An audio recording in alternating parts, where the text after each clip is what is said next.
Brevísimo, un programa radial dedicado al relato corto, letras, autores y viajes que nos hacen soñar en pocas palabras.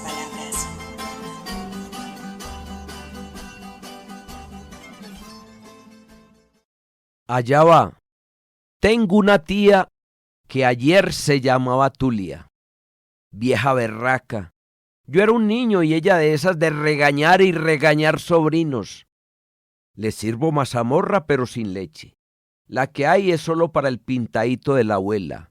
¡Ay, mamá! Allá están en el solar los culicagaos tumbando los mangos.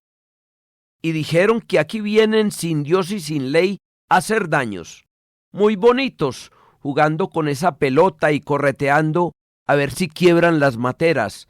Vean pues a este gran vergajo, y es que me estás encarando so atrevido. Pero espérate ahí, que solo si te cojo, te volteo el mascadero y te dejo distinto. ¿Qué tal pues, este igualao? Si tu mamá no te tranca, buena es Tulia para enderezarte, decía. Y así me regresaba muchas veces masticando rabias desde la casa de mi abuela para volver como si nada al otro día. Pero diciendo, tías, tías, qué pereza Tulias. Pero hoy, cuando han pasado los años y de la Tulia ya ni asomos, me quedo solo con Tulita, la que llegó mucho después. Ahora aquí, mientras la ingresan al quirófano, y la enfermera me pregunta, ¿y usted, señor, qué relación tiene con la paciente? Le respondo, verá, señora enfermera, ella fue Tulia, la aborrecida, cantaletosa, castigadora, la amarrete, sí, la de llamarme por teléfono para decirme que me tenía un regalo, y al llegar darme sin más una canica roñosa. Ella, la que me motilaba gratis para mi aburrición, con la certeza aún sin mirarme al espejo, que trasquilado me había quedado como siempre. Me pellizcaba y me tiraba de las orejas por adelantado, por las diabluras que habría de cometer, decía, y lo que me daba consejos trasnochados y los besos babosos y cuántas veces me mordió los cachetes para mis rabias, pero fui creciendo y entendí cómo fueron cambiando sus regaños por sonrisas y que era la tía que me encomendaba a Dios y a la Virgen cada que salía de la casa, y como si fuera la mamá que no fue, igual en el tiempo, fue sacando un amor guardado que tenía por nosotros. Usted la vio, enfermera, usted la vio, aún turbada como va. Así me sigue echando bendiciones desde entonces. Fue jodida la Tulia, pero por Tulita, ahora va mi corazón detrás de esa camilla. Y ahora soy yo aquí desde el vidrio ventana de esta puerta, viéndola irse, el que quiere bendecirla, sintiendo esta cosa rara, este ahogo que me aprieta la garganta y que me separa aún más cuando leo la frase en letras rojas, zona restringida, y que termina parentoria en mayúsculas con la orden dura como un acantilado, no pase.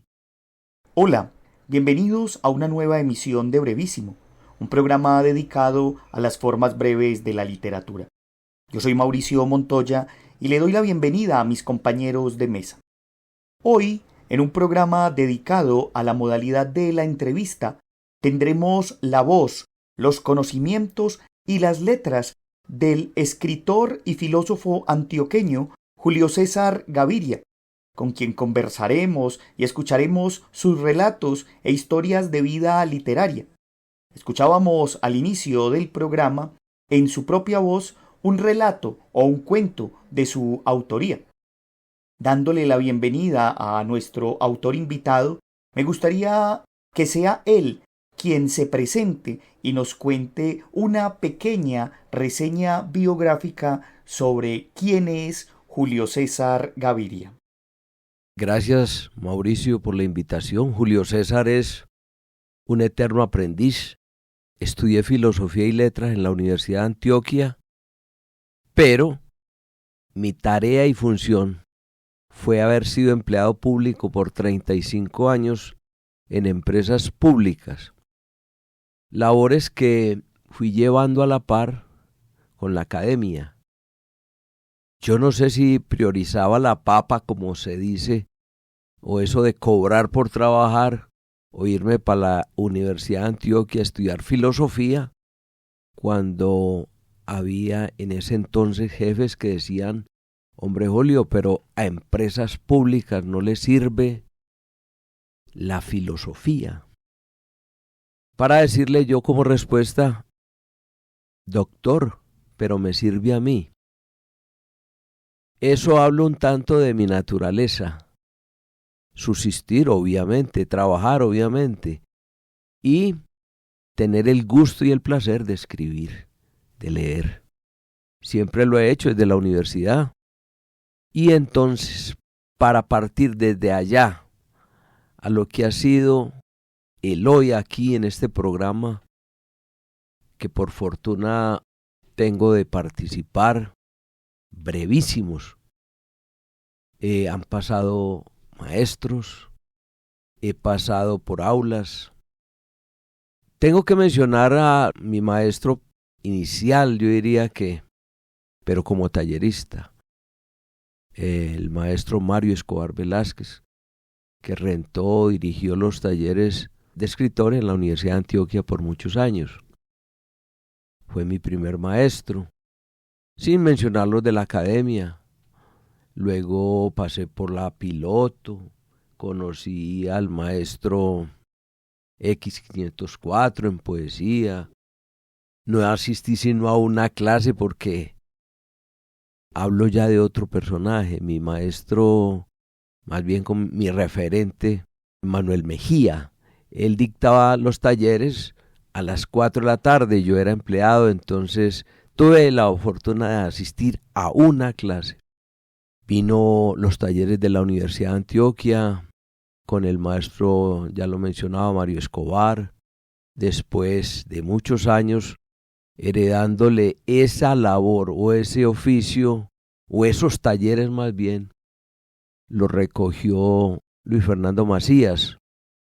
Y con él estoy aún hasta la fecha. Ya no en el taller de la universidad, pero sí en un taller que era también del maestro Mario Escobar en Asmedas, taller que ha subsistido en el tiempo hasta los días. Pero en esto de trasegar por la literatura y en el placer de hacerlo, me dice Carlos Agudelo: Julio, anda al taller, hombre. Yo lo había conocido en Moravia, en el Centro Cultural Moravia, en unos talleres regulares.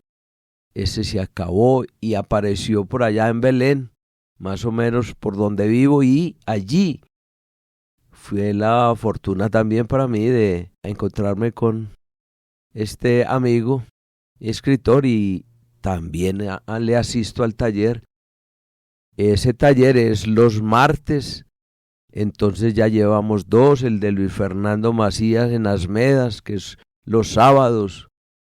Y debo mencionar el taller que a través de la editorial Libros para Pensar dirige Carlos Velázquez, un gran escritor, además de médico.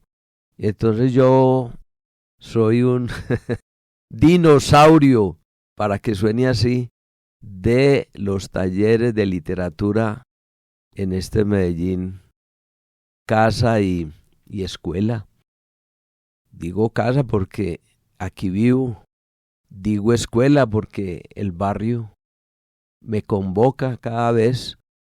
Nací en un barrio popular y desde ese entonces el gusto por leer ciudad, por leer personajes, por leer esquina, por leer barrio.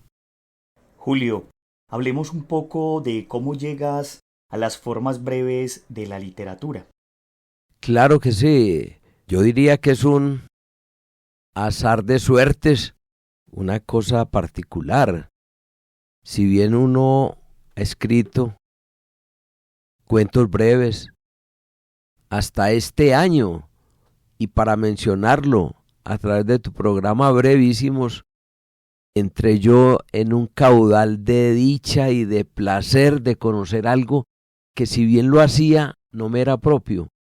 Tengo que decirlo con naturalidad, el microrrelato, la microficción, el microcuento, empieza para mí con tu programa, Mauricio. Tengo que ser natural y decirlo como es, aunque yo he escrito cuento corto hace mucho tiempo, y uno enfrentaba la academia y le decían, no puede ser farragoso. Uno estaba en el taller de un profesor determinado y lo que decía, no itere tanto, de 10 páginas eso puede quedar en 2. Y fue entendiendo uno que la concisión y esa manera de ser conciso, de ser preciso, es más rico de alguna manera, porque no sobra nada. Quizás faltaría, no creo, pero cuando el cuento corto sale pleno, es capaz de decir todo lo que dice un cuento largo, y entonces ahí hay una magistralidad que yo creo que hay que estudiar, que hay que ir a ella como una fuente para disfrute y para goce, porque cuando uno logra con poquito mucho, entonces dice lo que dice el eslogan de la misma Brevísimos, tu programa. Yo te pido que me lo repitas porque yo sé que usted lo sabes con la exactitud hasta de quién lo dijo, y es, si es bueno, lo bueno si breve, 2 veces bueno, y lo malo si poco, no tan malo. Baltasar Gracián. Hágame el favor, Baltasar Gracián. Yo lo mencioné, soy un aproximado. Yo me estoy acercando. Yo estoy en el placer de encontrar una cosa que es maravillosa, que es nueva. Yo estoy leyendo a los tradicionales. Yo había leído a Monterroso y su famoso cuento. Pero cuando me dicen, no, es que existe y en años, y existen y son estos y son miles, para ser bien exagerado a lo paisa, los escritores que escriben microrelatos, cuento corto, y que hay hasta cuento atómico. Y entonces, por Dios, me falta medio mundo. Es esto, Mauricio, una fortuna y un azar de suertes, como lo dije, y estoy complacido de estar escribiendo cuento corto con una motivación particular, entendiendo que el programa Brevísimos es ese abrebocas para una ciudad, y yo diría para el mundo, porque ustedes radian para muchos países. Maravilloso. Y el gusto de estar aquí, esperando que el acierto sea nutrirme aún más sobre esto de escribir breve. Usted está escuchando Brevísimo, un programa para gente de pocas palabras. En Roma, imponente, lo miraba incrédulo.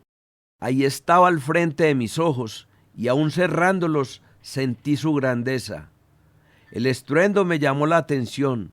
Vi las vigas de combate que raudas irrumpían por la vía del monte con destino a la puerta principal del gran coloso de Nerón.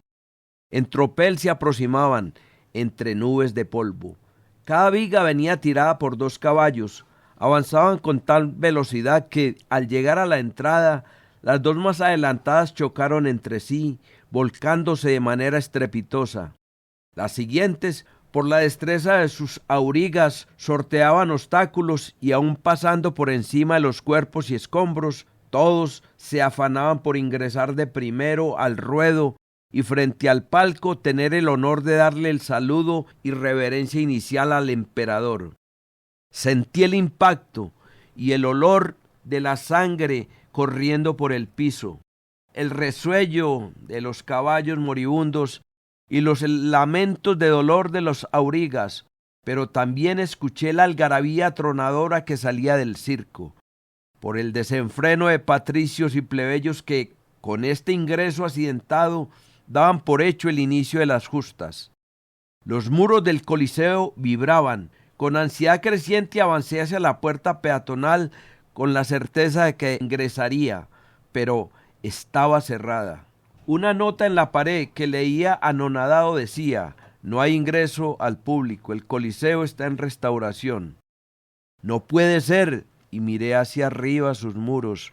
Colosal, sí que lo es, exclamé. Desplazado, Julio César Gaviria. El pájaro llegó al árbol de guayabas. Cantó raro, triste. Las aves no protestan. Cada vez van más lejos por el agua. El guayabo está seco, sin follaje, ni frutos, mucho menos semillas para llevar a otra parte. Quizás encuentre aún toda una arboleda viva, su casa, y de frutos llena la despensa. Somos migratorios, hasta que se acabe el último árbol de la selva, pensó el pájaro. Lo dijo con un canto agorero. El fin, el fin, el fin. Y batiendo sus alas, voló. Julio César, hablemos de un tema que me parece fundamental. ¿Cuáles han sido tus autores de cabecera? Claro, uno dice, ¿y quiénes son? Lista enorme. Yo voy a empezar por la brevedad y por mi pequeñez de estudiante de escuela de primaria en un barrio público. Se llamaba Amanda Vélez, lo dije por allá en otra parte, mi profesora. Y esa motivación particular de decir A con vocal y boca de vocal, una mujer hermosa que me encantó. Yo puedo decir que es la musa que me despertó a creer que con la literatura, con las palabras, se podía tocar, sentir, vivir, acariciar.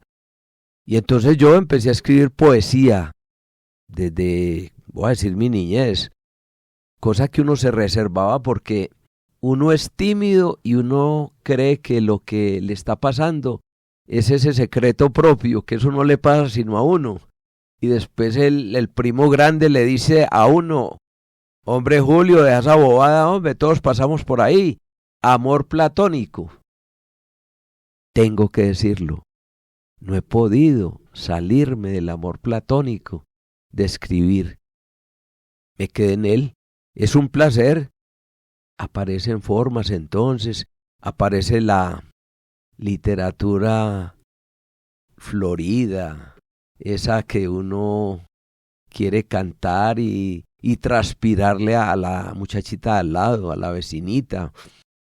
Y eso va avanzando y aparecen entonces escritores que le dicen: vea, esto es por aquí.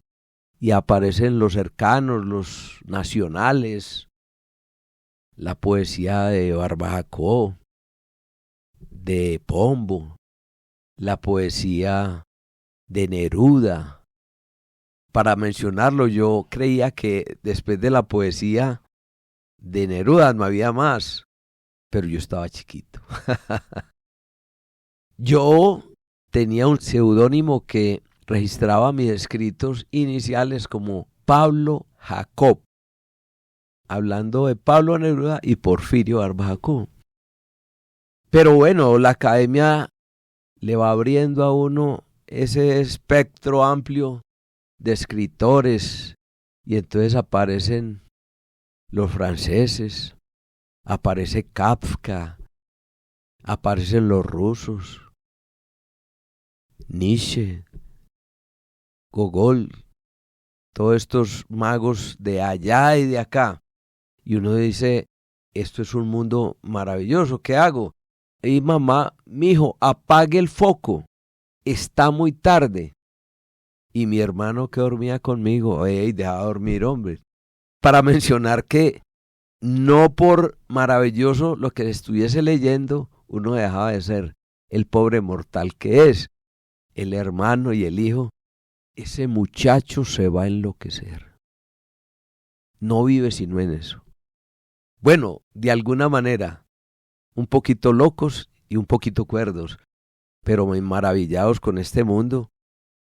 Autores, fue la pregunta y yo me fui comentando vainas, pero para mencionarla en concreto, los muy cercanos, Mario Escobar Velázquez, que estuve más de 20 años con él en su taller, Luis Fernando Macías, los poetas como Elí Ramírez, que le cuentan a uno el barrio, que se lo leen, que uno dice, uy, yo vi a esa niña cuando el viento le alzó la batica, que lo decía bellamente Elí Ramírez en uno de esos poemas. Entonces, ese soy yo, el eterno aprendiz, y aquí estoy aprendiendo en Brevísimos. Usted está escuchando Brevísimo. Lo bueno, si breve, 2 veces bueno. Cicatrices. Julio César Gaviria. Hija, deja de llorar que te arrugarás y te afearás por dentro. Así me hablaba mi abuela cuando yo era niña. No le entendí, pero aprendí a no llorar, aunque con el tiempo supe que por esto no se evitarían las arrugas y que intacta, igual, no se conservaría la belleza. Ahora frente al espejo, nítidas veo mis cicatrices, pero a mis 60 años y acumulando cirugías, buscando ilusa la escultura perfecta. Recuerdo que ella, mi abuela, de cosas del alma nada me dijo, y mucho menos que una no se podía operar de la tristeza. Julio, ¿cuál es tu relación con el cuento y con la novela? Y háblanos un poco sobre los temas de tu escritura. Yo escribo cuento. Yo la novela la he abordado y tengo capítulos y novelas muy avanzadas y yo no termino. Pero el cuento es como el diario vivir. Es que el cuento es esa fracción de día o día entero o semana entera que se vuelven 100 palabras, para mencionar 100 palabras, que uno sabe que mañana son otras 100 palabras y entonces uno empieza a escribir barrio. Y antes del barrio, uno empezó a escribirse la casa, las situaciones que a uno lo tocaban, y uno es introspectivo, y entonces uno es timorato, ¿será que de verdad esto solo lo estoy viendo yo? Y uno se cuenta, y uno se mira, y se escribe, y empiezan esos monólogos que en particular en mi literatura son muchos. Yo escribo mucho monólogo.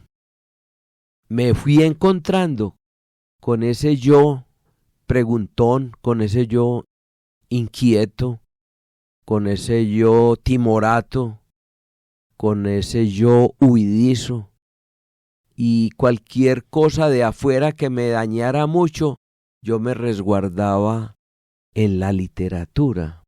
Entonces, mis escritos son monólogos muy de adentro, hay condición humana por todos los rincones, y luego sale uno un poquito más, y entonces aparece la vecina, el vecino, el trama o el drama diario del diario vivir, ese sufro o sufren o sufrimos, y uno se va volviendo como consecuente con causas comunes, y uno empieza a leer, a oler y a sentir dolor.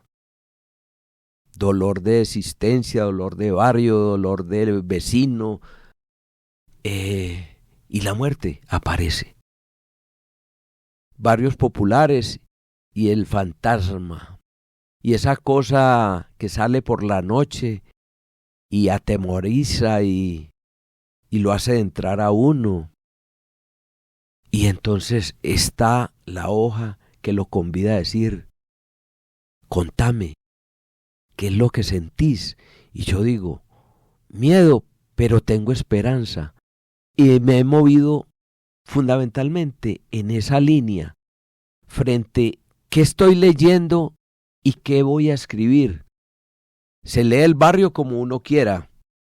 El barrio mío fue Campo Valdés, zona nororiental, Comuna 4. Y allá salieron bandidos y apóstoles. ¿Y yo quién soy?